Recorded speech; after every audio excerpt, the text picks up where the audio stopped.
আর ভালো সময় কখনোই আসছে না সাকিব আল হাসানের জন্য। খুবই দুঃখজনক ব্যাপার, এবার আইপিএল কর্তৃপক্ষ তাকে আইপিএল এর চূড়ান্ত নিলাম থেকে বাদ দিয়ে দিয়েছে। সম্প্রতি পারফরমেন্সটাও তার ভালো যাচ্ছে না, সব জায়গা থেকেই দূরে সরে যাচ্ছেন সাকিব আল হাসান, হারিয়ে যাচ্ছেন ক্রিকেট থেকে। অবশেষে আইপিএল এর নিলাম থেকে বাদ দেওয়াটা সবচেয়ে বড় প্রমাণ। ইন্ডিয়ান প্রিমিয়ার লিগ আইপিএল 2026 নিলামের জন্য নিবন্ধিত হয়েছিল 1390 জন ক্রিকেটার, তবে চূড়ান্ত তালিকায় জায়গা পেয়েছেন কেবল 350 জন ক্রিকেটার। 1040 জন ক্রিকেটারকেই বাদ দেওয়া হয়েছে, আর তাদের লিস্টে রয়েছে সাকিব আল হাসানের নাম। আর 350 জন ক্রিকেটারদের তালিকায় বাংলাদেশ থেকে 7 জন ক্রিকেটার নিলামের চূড়ান্ত তালিকায় জায়গা পেয়েছেন, যেখানে সর্বোচ্চ ভিত্তিমূল্যে 2 কোটি রুপিতে আছেন মুস্তাফিজুর রহমান।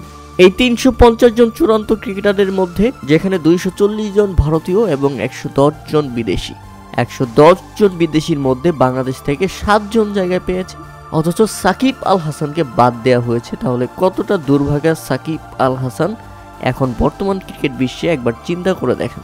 একটা সময় ছিল আইপিএলে নিয়মিত খেলতেন সাকিব আল হাসান, অলরাউন্ডার হিসেবে থাকতেন সেরা একাদশেও। তবে বর্তমান বাস্তবতায় সাকিব আল হাসান এখন আইপিএল এর নিলামের তালিকাতেও থাকছেন না।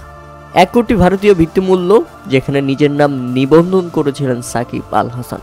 সাকিব আল হাসানের নাম না থাকলেও বাংলাদেশের 7 ক্রিকেটার আছেন এই লিস্টের চূড়ান্ত তালিকায়। তবে চলুন দেখে নেওয়া যাক বাংলাদেশ থেকে যেসব ক্রিকেটার আইপিএল এর নিলামে উঠতে পারে তাদের নাম। মুস্তাফিজুরের সঙ্গে তালিকায় ঠাঁই পেয়েছেন তাসকিন আহমেদ, রিশাদ হোসেন, তানজিম হাসান সাকিব, নাহিদ রানা, রকিবুল হাসান ও শরীফুল ইসলাম। সবচেয়ে চমক জাগানিয়া নামটি হচ্ছে রকিবুল হাসান। 2020 অনূর্ধ্ব-19 বিশ্বকাপ জয়ী বাঁহাতি স্পিনার এখনও বাংলাদেশ জাতীয় দলের হয়ে খেলার সুযোগ পায়নি। 3টি আন্তর্জাতিক টি-20 অবশ্য তিনি খেলেছেন 2023 এশিয়ান গেমসে। যুব পর্যায়ের পর দেশের ঘরোয়া ক্রিকেটে রকিবুল নিয়মিতই খেলছেন। ইমার্জিং দল, হাই পারফরম্যান্স স্কোয়াড, বাংলাদেশ এ দলের হয়েও তার উপস্থিতি নিয়মিত। পারফরম্যান্স করেছেন ধারাবাহিকভাবে। বিপিএলে তার রেকর্ড খুব একটা উজ্জ্বল নয়, তবে সেখানেও 22 ম্যাচ খেলে তিনি উইকেট নিয়েছেন 16টি। গত বিপিএলে 9 ম্যাচ খেলে 5 উইকেট নিতে পেরেছেন। এই ক্রিকেটারের দেশের বাইরের কোনো ফ্র্যাঞ্চাইজি লিগ খেলার অভিজ্ঞতা নেই। আইপিএল এর চূড়ান্ত তালিকায় তাই তো তার নাম আসায় সবাই কিছুটা চমকে গিয়েছেন।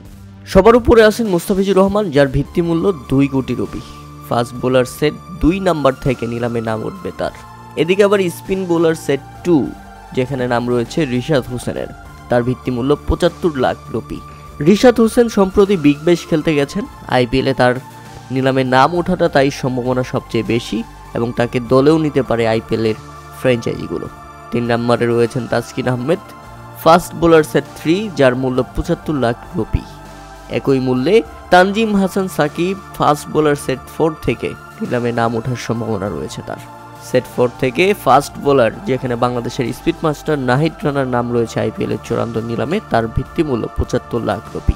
আর সর্বশেষ 7 নম্বরে রয়েছে Shariful Islam, fast bowler set 5 থেকে 75 লাখ রুপিতে। শরীফুল ইসলামের নাম আইপিএল এর নিলামে উঠলে বাংলাদেশি ক্রিকেট প্রেমীরা সবচেয়ে বড়ভাবে চমকে যাবেন।